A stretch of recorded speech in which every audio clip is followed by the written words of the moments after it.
Hey guys, and welcome back to another episode of football daily. और आज भाई हमारे पास काफी तड़कती फड़कती अपडेट्स है, लेकिन सबसे पहले अगर अपडेट की बात करें तो अपडेट कम, हवा में तुक्के वाली ज्यादा बात है। अब पिछले एपिसोड में तुमने इस पे बात करी थी कैसे भाई रोनाल्डो लेवरकूजन जाना है इम्पॉसिबल नहीं है, लेकिन फिर भी अगर आर्टिकल की बात करें या फिर जो भी जर्नलिस्ट इसको ब्रेकआउट करने की कोशिश कर रहा है या फिर एक ब्रेकिंग न्यूज फैलाने की कोशिश कर रहा है, वो इतने एविडेंस दे ही नहीं रहा जिसमें काफी सारे जो काउंटर पॉइंट्स है कि सऊदी चाहेगा कि नहीं चाहेगा, रोनाल्डो का क्या मन है। लेकिन ऐसे में एक खबर अब सोशल मीडिया पे, और अगर हम यहाँ पर वर्ल्ड मीडिया की बात करें तो उसमें अब थोड़ी थोड़ी धीरे धीरे करके फैल रही है, और वो ये है कि हाल ही में ये बताया गया है, और उस जर्नलिस्ट का नाम मैं यहाँ पर नीचे स्क्रीन पर डाल दूंगा।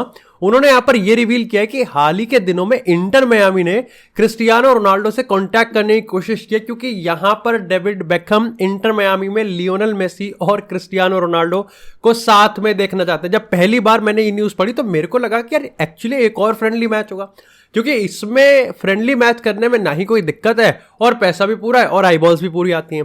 लेकिन ये तो मेरे दिमाग के बिल्कुल परे ही चली गई कि Cristiano Ronaldo at Inter Miami. अब देखो यहाँ पर इतना बड़ा तुक्का है ना, और ये नहीं हो रहा, ये हो ही नहीं रहा, ये पॉसिबल ही नहीं है। इसके मैं तुमको कुछ काउंटर पॉइंट बता दूं जो कि मेरे को पता है कि ये काउंटर नहीं, मतलब इस काउंटर को भी काउंटर करना नामुमकिन है। पहली चीज तो ये है कि हाल ही में अगर आप यूरोपियन फुटबॉल की बात करोगे तो वो तो अपनी हेजेमनी और अपनी ही लेगेसी पे बिल्ड है, लेकिन अगर एमएलएस की बात करोगे या सऊदी फुटबॉल की बात करोगे तो ये इटर्नल राइवल्स हैं। इसलिए नहीं क्योंकि ये एमएलएस और सऊदी के बीच में कोई हिस्टोरिक राइवलरी रही है, बल्कि इसलिए क्योंकि एक को लियोनेल मेसी लीड कर रहे हैं और दूसरे को क्रिस्टियानो रोनाल्डो लीड कर रहे हैं। ऐसे में मतलब ही नहीं बनता कि सऊदी फुटबॉल क्रिस्टियानो रोनाल्डो का एमएलएस में लूज करेगी, और मोरसो मेरे को नहीं लगता कि यहां पर रोनाल्डो भी एमएलएस में उस टीम में जाएगा जिसमें ऑलरेडी मेसी है। वाइस वर्सा हो सकता है, ऑब्वियसली मेसी भी नहीं जाएगा रोनाल्डो की टीम में। दूसरी चीज यहां पर यह है कि लुइस सुआरेज ऑलरेडी वहां पर है, और ये चीज इंटर मियामी को पता है। अब देखो अगेन मैं यहां पर एक चीज, जब मैं इसको थोड़ा सा रिसर्च कर रहा था, मैं उसकी आईडी देख रहा था उस जर्नलिस्ट की कि एक्चुअली में किस तरह की न्यूज है। अब देखो पॉइंट असल में ये आ जाता है कि जो सऊदी फुटबॉल में जो जर्नलिस्ट है ना, इनकी बात को इस समय वेटेज इसलिए ज्यादा मिल रही है क्योंकि क्रिस्टियानो रोनाल्डो के सबसे करीब, और अगर अल नसर की इनसाइड स्टोरीज की बात करें तो वो सबसे पहले इनके पास ही आती है। ऐसे में ये वो लोग हैं जो कि वर्ल्ड फुटबॉल को न्यूज देते हैं रोनाल्डो या फिर अल नसर के रिगार्डिंग। हाँ, मैं एक चीज गुड न्यूज दे सकता हूं कि जब मैंने फुटबॉल डेली में पिछले एपिसोड में बायर लेवरकुजन वाली स्टोरी को कवर किया था, तो आप मान के चलो कि अगर 10 में से 4 मीडिया उसको कवर कर रही थी, तो आज के टाइम पे अगर आप बायर लेवरकुजन और रोनाल्डो लिखोगे तो लेजिट आपको 10 में से 8 आर्टिकल मिल जाएंगे, 8 मीडिया कवरेज मिल जाएगी जो कि इस बात को मान रहे हैं। हालांकि सबका बेसिक वही है, सब सोर्स वही लगा रहे हैं उसी जर्नलिस्ट के, और उसके रिगार्डिंग मैंने तुमको अंदर बाहर की प्रोज एंड कॉन्स और क्या सेंस बनाता है क्या नहीं बनाता वो मैंने तुमको बता दिया है। इसी के साथ अगर बात करें यहां पर इमैनुअल मैक्रोन की एम्बापे को लेके भाई अलग ही स्वैग में है। मतलब जहां एम्बापे ने ये तो बता दिया कि वो पीएसजी छोड़ रहा है, लेकिन उसने ये तो कहीं भी नहीं कहा कि वो रियल मैड्रिड जा रहा है। साथ ही रियल मैड्रिड की भी कोई ऑफिशियल वो अपडेट नहीं है। उनको क्या जरूरत पड़ी है जब वो ला लीगा के सेलिब्रेशन में बिजी है और चैंपियंस लीग फाइनल के लिए प्रिपेयर कर रहे हैं और उनके पास ऑलरेडी अपना काम है, तो वो एम्बापे पे थोड़ा सा बाद में पंट लेंगे, और मोर से वो एक्सपेक्ट करते हैं कि एम्बापे यहां पर सामने से अनाउंस करे, लाइक यार ठीक है जो भी म्यूचुअली कोलैब करके हम डिसाइड करेंगे। लेकिन हाँ, सरप्राइजिंग तो था कि एम्बापे ने एकदम से यहां पर अपनी वीडियो जारी कर दी, लेकिन इमैनुअल मैक्रोन ने शायद से इस चीज को कंफर्म ही कर दिया कि रियल मैड्रिड ही जा रहा है, जब उन्होंने यहां पर एक इंटरव्यू में ये चीज बोल दिया कि अब सारी चीजें रियल मैड्रिड पर डिपेंड करती है कि एम्बापे ओलंपिक खेलेगा या नहीं खेलेगा। ऐसे में उन्होंने मतलब फेब्रिजियो रोमेनो वाला काम कर दिया। इसी के साथ अगर बात करें बार्सिलोना से, तो यहां पर तो देखो भाई दुख भरी खबर है। सबसे पहले तो कल ये अपडेट निकल के आई कि भाई रफीनिया वो बंदा होने वाला है जिसको सैक्रिफाइस किया जाएगा। इसके पीछे का सीन ये है कि रफीनिया को जब से लेफ्ट पे शिफ्ट किया है, खेल वो बढ़िया रहा है, लेकिन उनको चाहिए लेफ्ट पे एक ऐसा ही बंदा जो कि सामने वाले डिफेंस को हिला दे। ऐसे में बार्सिलोना निको विलियम्स को टारगेट करे, जिसका यहाँ पर प्राइस टैग 50 मिलियन के आसपास है, और रफीनिया बिकेगा तभी तो निको विलियम्स आएगा। ऐसे में यहां पर रफीनिया के मन की बात करें तो बार्सिलोना में हर की मन की बात सेम ही है। कोई जाना ही नहीं चाहता। और रफीनिया का भी सेम ही मुद्दा है। लेकिन ऐसे में यहां पर यह भी बताया गया है कि भाई रफीनिया को अगर रुकेगा वो, तो ये उसको पहले ही बता दिया जाएगा कि उसका रोल एक सेकेंडरी रोल होने वाला है, यानी कि उसको गेम टाइम नहीं मिलेगा। क्योंकि इससे दो चीज कंफर्म होती है कि लमीन यमाल इज अनडिस्प्यूटेड और राइट विंग, लेकिन इससे यह भी चीज कंफर्म होती है कि शायद से बार्सिलोना लेफ्ट विंग पे एक प्रायोरिटी साइनिंग करने वाली है, जो कि इस पॉइंट ऑफ टाइम पे निको विलियम्स सामने निकल के आ रहा है। अगर निको विलियम्स आ जाता है ना, मतलब यह मैं कहूंगा कि लेपोर्ता ने बहुत बड़ा छक्का मार दिया, लाइक मैक्सवेल टाइप छक्का मार दिया। बट खैर, अगर हम बार्सिलोना से और अपडेट बात करें तो एक रीसेंट अपडेट ये निकल के आई कि भाई फ्रैंकी डियोंग अपना कॉन्ट्रैक्ट यहां पर रिन्यू नहीं करने वाले, और ये तो बद से बदतर हालत है। मतलब आई थिंक अगर कोई ये कहे ना कि फ्रैंकी डियोंग को बेचना ही नहीं चाहिए, तो उसको ये खबर पढ़वा दो। फ्रैंकी डियोंग अगर कॉन्ट्रैक्ट अपना रन डाउन करेगा और यहां पर वो मतलब कुल मिला के वो एम्बापे वाली हरकत कर सकता है। देखो एम्बापे पीएसजी के साथ कर सकता है, क्योंकि पहली बात पीएसजी चूतिया है और दूसरे पीएसजी पे पैसा बहुत है।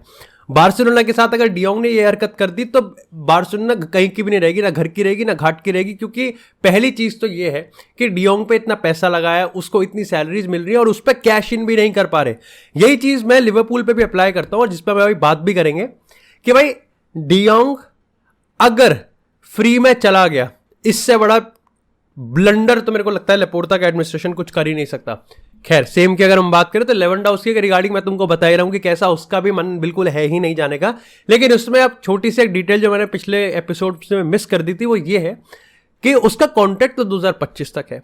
लेकिन ऐसे में अगर वो अगले सीजन यहां पर 55% से ज्यादा गेम्स में 45 मिनट से ज्यादा खेल लेता है, तो उसका 2026 तक कॉन्ट्रैक्ट, शायद से 1 साल का कॉन्ट्रैक्ट ऑटोमेटिकली एक्सटेंड हो जाएगा। तो इमेजिन कर सकते हो, मतलब यहां मैं 30-30 मिलियन की सैलरीज पर बोल रहा हूं कि एक सीजन में अगर तुम 30-32 मिलियन की सैलरी बचा रहे हो तो इससे बेहतरीन चीज तो कुछ है ही नहीं। उसके ऊपर से 30 मिलियन सैलरी का और अगर बर्डन आ गया, अब तुम में से काफी सारे लोग कहेंगे कि इसका मतलब जावी खिलाएगा ही नहीं, और ऐसे में यहां पर विटर होगे तो है ही भाई वहां पर। लेकिन उसके लिए आपको विटर होगे की प्रॉब्लम भी सॉल्व करनी पड़ेगी, और क्या विटर होगे उस चीज के लिए रेडी भी है ये भी देखना पड़ेगा। And at the same time Lewandowski इस चीज के रिगार्डिंग कैसे रिप्लाई करेगा, और क्या जावी सही में चाहता भी है। भाई देखो सिंपल सी बात है, कॉम्प्लिकेशन बहुत ज्यादा है। भाई जावी को पता है कि उसकी जॉब खतरे में है, जावी को पता है उसको बार्सिलोना को ट्रॉफी जितवानी, और ऐसे में अगर वो इस चीज के चक्कर में रहेगा ना कि ठीक है इसको 50 मिनट खिलाना है, इसको 55 मिनट खिलाना है, तो बार्सिलोना की तो नैया डूब जाएगी वहीं पर ही। इसी के साथ अगर बात करें यहाँ पर बार्सिलोना के एक सक्सेसफुल कूप से कि भाई यहाँ पर गुडे रोड्रिगेज, रियल बेटिस के प्लेयर जो कि 30 साल के मिडफील्डर हैं, वो अब यहाँ पर बार्सिलोना को ज्वाइन कर रहे हैं। प्री एग्रीमेंट साइन हो चुका है, तो this a good deal, very good deal. इसी के साथ अगर लिवरपूल की बात करें, अब देखो ये बताया जा रहा था कि एम्बापे लिवरपूल आ सकता है, या फिर प्रीमियर लीग के कुछ क्लब्स हैं कि एम्बापे में वो इंटरेस्टेड है। अच्छा, इसमें एम्बापे का पीआर भी एक्टिवेट हो गया। हाल ही में यहाँ पर फेब्रिजियो रोमेरो ने इस चीज को, देखो फेब्रिजियो रोमेरो मानो ना मानो वो पीआर भी करता है, वो बहुत बढ़िया पीआर कर सकता है क्योंकि उसके पास नंबर्स हैं। तो यहां पर बताया गया है फेब्रिजियो रोमेनो के थ्रू कि भाई लाइक एम्बापे पे सऊदी का ऑफर भी था 2023 में, और यहां पर प्रीमियर लीग से इंटरेस्ट भी था। लेकिन एम्बापे फ्लोरेंटिनो पेरेस को फिर से डिसअपॉइंट नहीं करना चाहता था। ये जो डिसअपॉइंट वाली वर्ड है ना, ये लाइन है, ये पीआर ही कहते हैं इसको। अब देखो हाल ही में तुमको बता दूं कि लिवरपूल के पास पैसा नहीं है जब तक वो साला को सेल नहीं करेंगे। दूसरी चीज, इवन इफ लिवरपूल के पास पैसा है तो उनके पास वो फाइनेंशियल स्ट्रक्चर ही नहीं है कि वो किलियन एम्बापे को कैसे उसमें भरेंगे। साथ ही साथ यहां पर अगर हम किलियन एम्बापे की रियल मैड्रिड की सैलरी की बात करें तो उसको 72 मिलियन बिफोर टैक्सेस पीएसजी में मिल रहा था, 72 मिलियन बिफोर टैक्सेस, और उसको रियल मैड्रिड में 26 मिलियन आफ्टर टैक्स मिल रहा है। लास्ट अगर लाइक सेकंड नंबर की हम बात करें तो डेविड आलाबा, जूड बेलिंगम और टोनी क्रूस आते हैं जो कि 10-11 मिलियन ही कमा रहे हैं। तो डेफिनेटली रियल मैड्रिड ने बैंक तोड़ा है, बट एम्बापे ने भी अपना पे कट लिया तो है। ऐसे में हाल ही में यहाँ पर साला पे भाई काफी ज्यादा डिस्कशन चल रहा है, और आप कह सकते हो कि फैन बेसिस या फिर पंडित्स जो होते हैं वो साला के अगेंस्ट ही हैं। और ऐसे में मेरे को लगती है एक पॉसिबिलिटी कि साला को इस सीजन सेल कर दिया जाएगा, कर देना चाहिए मेरे सेंस में, हाँ, क्योंकि मेरे को लगता है कि देखो अगली सीजन उसका अगर कॉन्ट्रैक्ट खत्म हो रहा है और वो अगर यहां पर एज अ फ्री एजेंट चला गया तो इससे बड़ी तो मतलब कहते हैं ना, मतलब इससे बड़ा तो झटका और क्या हो सकता है फाइनेंशियली। लेकिन एट द सेम टाइम अगर वो एक नए कॉन्ट्रैक्ट के लिए मांगता है उसका भी कोई सेंस नहीं बनता। मतलब फिर वही वाली बात हो जाएगी कि आप 33-34 साल की उम्र में एक प्लेयर को ऐसा कॉन्ट्रैक्ट देना, क्योंकि इनएविटेबली आएगा ही वो डाउन सर। अभी डाउन ट्रेंड नहीं आ रहा है तो Liverpool is in safe zone, but Liverpool को इसका मौका का फायदा उठाना पड़ेगा, उसको कैश इन करना पड़ेगा। और ये भी नहीं पता कि सऊदी पे पैसा कब तक है, ये भी किसी को नहीं पता। तो जब तक है तब तक जितना खींच सकते हो उतना खींच लो, और अगर वो 150 या 120 140 मिलियन का ऑफर देने के लिए तैयार है साला के लिए, नो ब्रेनर डील है भाई। खैर, इसी के साथ अगर बात करें यहाँ पर मैनचेस्टर यूनाइटेड की, तो टेन हैग ने हाल ही में इस चीज को कहा कि देखो मेरे को नहीं पता कि यहाँ पर वो मेरे को सैक करेंगे या नहीं करेंगे, लेकिन उनमें कॉमन सेंस है। वो ओनर्स के रिगार्डिंग कॉमन सेंस वो यूज कर रहा है। इट्स क्वाइट लाइक आयरनी और काफी थोड़ा सैवेज वाला हो गया था। लेकिन शायद से अब गार्जियन ने और इंडिपेंडेंट ने भी इस चीज को कंफर्म किया है कि मैनचेस्टर यूनाइटेड के पास ऑल्टरनेटिव नहीं है, टूकल के अलावा कोई भी ऑल्टरनेटिव बिल्कुल भी नहीं है। और टूकल के साथ प्रॉब्लम भी बस इतनी है कि यहाँ पर एरिक टेन हैग के लिए कोई कंपेंसेशन पे तैयार करने को नहीं है, कोई वो 15 मिलियन नहीं पे कर सकता। इसलिए एरिक टेन हैग यहाँ पर मैनचेस्टर यूनाइटेड में रुकने वाला है और वो अगले सीजन यूनाइटेड का ही मैनेजर रहेगा। ये आप 80% क्लियर मान के चलो। अगर वो अपने बाकी के प्रीमियर लीग के मैचेस जो कि न्यूकासल और आर्सेनल के अगेंस्ट है वो हार गया, तो ये 80% घट के फिर 50-60% पे आ जाएगा। लेकिन अभी तो 80% कंफर्म है कि टेन हैग ही मैनचेस्टर यूनाइटेड का मैनेजर बनने वाला है। इसी के साथ अगर बात करें रियल मैड्रिड से, तो तुमको ये कहानी तो पता ही होगी कि यहाँ पर 10 नंबर की जो जर्सी है उसके लिए थोड़ा सा यहाँ पर बस तो क्रिएट है। एम्बापे को 10 नंबर की जर्सी चाहिए, जो कि अभी फिलहाल लूका मॉड्रिच पे है। लेकिन लूका मॉड्रिच के एजेंट ने इस चीज को कंफर्म किया कि हमको अगले हफ्ते पता चल जाएगा कि लूका मॉड्रिच रुक रहा है या फिर नहीं रुक रहा है। इस पॉइंट ऑफ टाइम पे मीडिया नहीं रुकने पे ज्यादा दबाव डाल रही है, ज्यादा वो बोल रही है कि नहीं रुकेगा। लेकिन अभी ला लीगा का जो सेलिब्रेशन चल रहा था उसमें काफी सारे लोग, जो पूरी भीड़ थी वो मॉड्रिच और टोनी क्रूज को रुकने के लिए बोल रही थी। तो कह सकते हो कि एक इमोशनल डिसीजन पलट सकता है।